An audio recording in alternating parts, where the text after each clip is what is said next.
ng bayan, maasahan anumang panahon.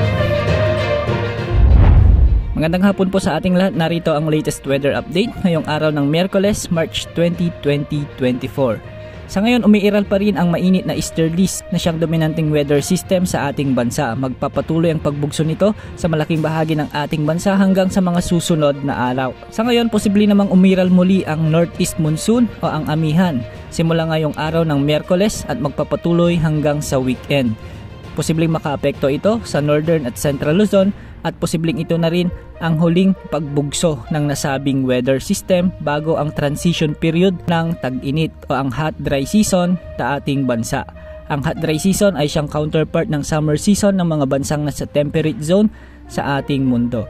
Sa ngayon sa Luzon, asahan ng mga mahihinang pag-ulan sa eastern section lalo na sa Cagayan Valley, Aurora, Quirino, Quezon at Bicol region. Sa Metro Manila ay mababa naman ang tsansa ng pag-ulan ngayong araw.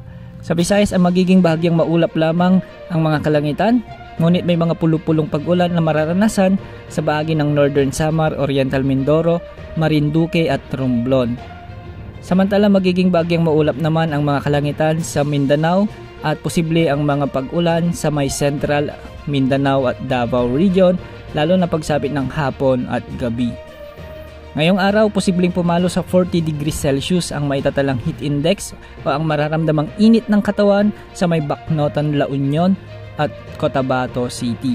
Posible namang umabot sa 39 degrees Celsius ang heat index sa may Rojas City, Pili, Camarines Sur at Puerto Princesa City.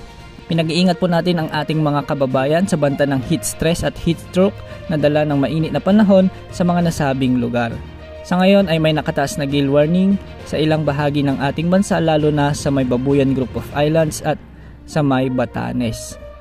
Base naman sa latest wind map ng GFS model, wala namang inasang mabubuong bagyo sa susunod na 3 hanggang 5 araw. Yan ang update sa lagay ng ating panahon. Maging handa sa bawat oras dahil minuto ay nagbabago ang panahon.